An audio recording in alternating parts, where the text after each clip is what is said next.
This week's theme on the Retirement Quick Tips podcast is your listener questions answered. Today's listener question is actually someone who wrote to me. Most of the questions this week, actually all but this one, are going to be from the Pick My Brain May office hours. This particular question wasn't on that, but I thought it was just too good to pass by and not talk about on the podcast. So today's listener question is, how do I determine when I can cut back and work less hours as I near retirement?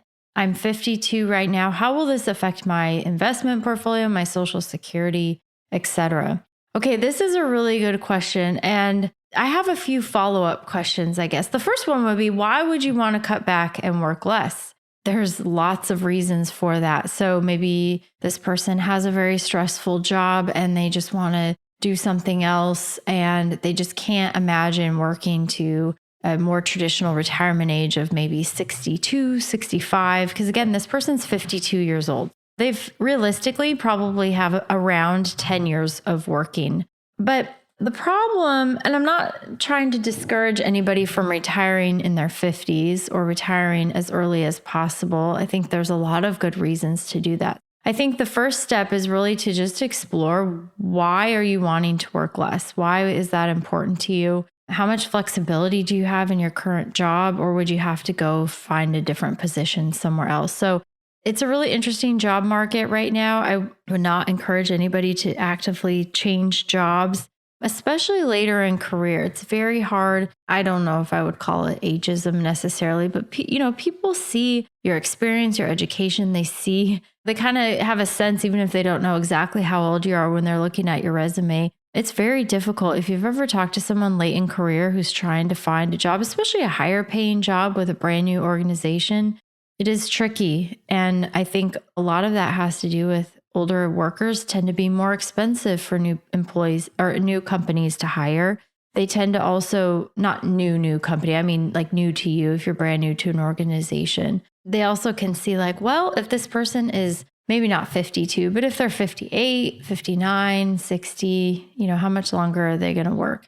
So that is a challenge, a major challenge there. So I would just be very cautious about cutting back, working less, looking for a new job later in career. Obviously, this is completely dependent on your own individual situation, but it's worth noting because I think a lot of people might make that leap and then not think it through and have some real challenges. The other issue with potentially working less as you get really close to retirement is that this person is 52. More than likely, she is in her peak earning years. In other words, she's earning more money than maybe she's ever earned before. Just looking at how people's income change over time, over their career, that's when you're earning the most for the most part. So when you work less, when you have a presumably lower income in your peak earning years, then what ends up happening is there's this ripple effect where you have less in overall savings. Maybe you could have maxed out your 401k or done like 10% of your income or 12 or 15 or 20% of your income set aside for savings because you were earning more. But you also have in your 50s and early 60s, as you get closer to retirement, your children tend to be often less dependent on you. Maybe you're not paying for college anymore. Maybe you kind of wrap that up.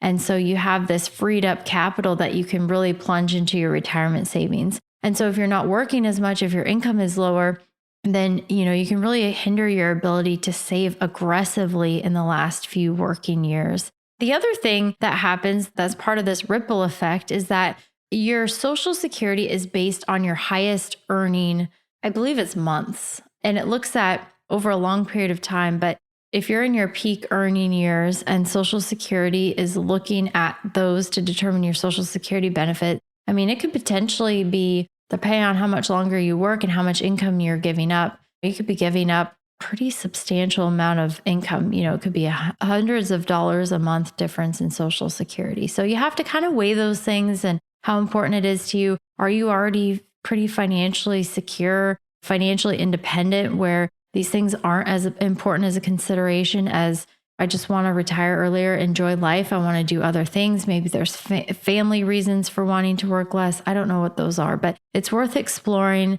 and to be cautious about stepping back, changing positions, doing anything that might hinder your ability to save or compromise your Social Security earnings if that's an important piece of your retirement spending budget or your retirement income amount, I should say.